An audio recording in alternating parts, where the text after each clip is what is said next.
Hi, we're here today. We're doing our Arizona Drag Racing Legends series with Arizona Drag Racing Hall of Fame member Mike Savage. We're here at the Tucson Drag Racer reunion. It's a reunion and a celebration of the old Tucson Dragway. It's a yearly sport, and even in this year of pandemic, we're able to get some people together to talk about what's going on and enjoy the sport we've loved. But first of all, congratulations on being a Arizona Drag Racing Hall of Fame member. Thank you. What did that mean when you got that call, or when that happened? What were your thoughts? Well, my thoughts were like, I'm a nobody. I just been around the sport a long time, but I didn't think I had even the thought of being a Hall of Famer. So did you know many people are on the list already? Oh, quite a few, yeah. I know Kevin Roddy and Red Greth, and actually I got started drag racing when I was 12. My brother brought me out to Tucson Dragway, and he had worked with Red at the newspaper. And they let me watch and ride in the back of the truck when they pushed a car and went around and got it and everything. I thought, wow, this is really great stuff. This is the life. Yeah, it is, and it was really cool because they had probably a half a dozen younger guys that they let work on the car and do all kinds of different tire wiping duties and all that kind of stuff. So now you're in the Hall of Fame with people that you were kind of your mentors and heroes type of, like, he did so much and what have I done? But obviously there's a reason for it, and you have a great story. We're also doing the series Arizona Drag Racing Legends, and this is what we're trying to do for people who aren't familiar with what we do in Arizona and the racing we do. This is to make people aware of how many great people we have in Arizona, and you're one of them. So how long have you lived in Arizona? I was born and raised here in Tucson. So you're a Tucsonite. I am. And you call it Old Pueblo and all that. And yeah. You went to school here? I went to school, graduated Rincon High School. What class? What year was that? 1969. 69. Okay. So you had a great time. You survived high school. I did okay. When you got interested in cars, was it before you went into high school? I was 12 years old when I started helping on the Fisher-Greth Speed Sport cars. Were you challenged with your friends when you would tell them the stories of what you did, and they couldn't really believe that you were, I found that, I've had that happen in my life, that you're blessed by people that take you along, and, well, you're too young to experience that, I don't know. I really didn't advertise it too much. A lot of people didn't even know I was involved. My close friends that I knew about it, but most people, I didn't go around telling everybody I was going racing with some guys. So you helped with all the speed sport cars, and you enjoyed that. You learned from that. What was your first car that you raced? What was your first car? And was it your first car you raced as well? Well, actually, no. I had a 1958 Chevy station wagon that never saw a racetrack, and I never had any race cars of my own. Well, I take that back. I was partners with Fisher and Greth in a fuel altered. Okay. And that was actually not the first car. The first car I drove was a jet car between my junior and senior year in high school. In high school, you were driving jet cars? Yes. And back then, before junior dragsters, it was unheard of to have somebody that young in a car, really. And I had been with Fisher and Greth. There was a guy named Ray Morrell, who's in the Hall of Fame now. He drove for the Fisher Greth car for quite a while, the speed sport cars. And he and I were good friends, and we traveled a lot together. He went and drove for Romeo Palomides. And he asked me, the year before I got to drive, he asked me if I wanted to go and on tour with him and help on the cars and drive and whatever, the trucks. And I said, yeah. Well, I made it clear to Romeo that I would really like to drive. And the next year, he had a guy quit driving, and he said, look, if your parents will let you, you can drive a car. All right, I'll make sure they let me. So how'd that conversation go with your parents? Well, it was really my mom I had to worry about, and it was really pretty easy. She says, I told her, look, this is what I love to do. I want to do it. I could get hurt walking across the street. I think I'm just as safe in a race car as I am anywhere else. And it went pretty well. She said, well, okay. So this is like 1964? That was 1968. I'm sorry, yeah, I got my math wrong. 19, but it's still, you're doing something before there were jet cars out there, but they really hadn't been the big show cars. They're starting to become big show cars at that time. Yeah, they were, and it was a lot of fun traveling with them. Well, I was in, I think, 47 states and Canada, and what I remember most is the white lines on the road and the telephone poles. We didn't get to do any touring or any tourist type stuff or anything. It was just, we went racing. You were the guy that drove the car there and then drove the car. You weren't the fly-in guy. That's true. So your first time, so how did you, I know how people start driving a top fuel car or start driving a fast car, you kind of have the steps they take. What's the steps you took? What was your first time in a jet car and what did you do? Oh, well, we came to Tucson Dragway, and it was pretty simple for me, I thought. You just learn how to bring the RPMs up in a jet car. You don't hammer the throttle or anything. You have to bring the RPMs up slowly to get to 100%, and then you can push the afterburner lever and go. Well, when we first started, it was pretty much, okay, just bring the RPMs up and leave without the afterburner. And we did a few runs like that, and then after that we started doing the afterburner. And it was sort of like licensing in a car today, maybe a half a dozen runs. And the fact that I had never driven anything faster than my 58 Chevy station wagon was what did that feel like? I've driven a Rernschen dragster, and I've gone not as quick as you ended up going, but the first time. Well, I was kind of underwhelmed at first, especially without the afterburner. The car kind of leaves the line a little bit slow. You go, oh, I was expecting a little more oomph to this. Mm-hmm. But at 8th mile, it's getting the air in the intake, and it's starting to charge. You can really feel it move. So, and that made it fun. You could start feeling the little bit of tunnel vision the first time you did it. Yeah, oh yeah, definitely. So you did a few passes, like then you got to hit the popper, the afterburner. Right. So the first time you left on the afterburner, you didn't. It still was not as strong as I thought it was going to be. Of course, back then the cars weren't running as quick as they are now, and Mm-hmm. they didn't probably hit as hard. But again, at 8th mile, you're really starting to move and really feel it pick up. Stopping the car was a little bit of fun, because you're freewheeling. You don't have any engine to help slow you down. It's just parachutes. If you lose your The parachute, parachute was your friend. Yes, it was. So you started racing before you got out of high school. So your first dream car was actually it was a jet.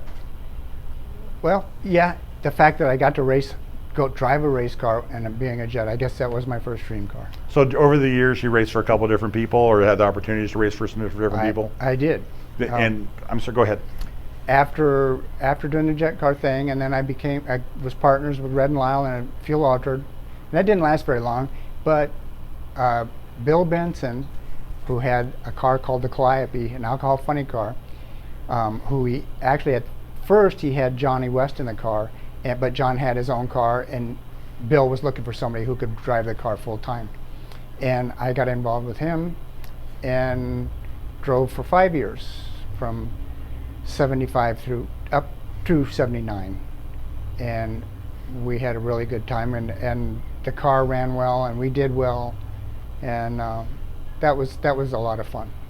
So you got to experience that in a car that leaves a lot, probably harder than the early jets did. It left a lot harder than the jet car, and I felt more challenged in the funny car too. The wheels are spinning, and there's more driving to do than in the jet car. The jet car is going to pretty much go straight. You don't have to worry about losing traction or anything. But the funny car was fun, and having an opportunity to race against some really big name people and actually beating them, that was a lot of fun. Whether you won the race or not, if you could go out and beat one of the big names, that was pretty cool. Who was your in-awe person when you were? Well, when we were doing the alcohol funny car, Ken Venny was a killer. He was really, really bad. And in the 1979 Winter Nationals here at Tucson Dragway, Vinny's Vega? I guess he still had a Vega. Yeah. And we managed to put him on the trailer in the final. Wow. So that was really cool. So you won a race in your own hometown. Yes, and What was that like? that was really exciting, very, very exciting. You know, still again, there was not a lot of people that knew I was racing, but the ones that did, you know, and being at your home track was really, really awesome. We had a lot of fun. So you raced the funny car. Is that when you stopped racing, or did you do anything else after that, or? Well, when Bill Benson sold, we won the American Hot Rod Association World Championship in '79. We were runner-up probably 3 years prior to that, and it was kind of really cool to finally win a championship. And he sold the funny car, and we raced with some guys in Dallas, out of Dallas, Texas, called their car was called the Bandit. Ralph Poucher and Andy Keaty owned the car, and Keaty had been driving the car, and he was a great big tall guy, and the car was one of Dale Pulle's old cars, and he had to sit in the car all scrunched up, and they never made it past first round in all the races we raced with with them. And they asked me if I'd come drive the car after Benson sold his car, and I said, well, yeah, of course I would. And the first race we ran, we got a runner-up, and I won several actually they were all AHRA funny car races with them too. And after they sold their car, I married my wife, Susie Bourne, who is Red Gress' niece, who I met when I was 12 and she was 10, because when we take the Speed Sport car to run in Phoenix, we stay at their house, and that's how I met my wife. And so today, actually on the 21st, we will be married 40 years. Congratulations. Thank you. That's pretty big number. Yeah, that's really a special number. Anyway, where was I?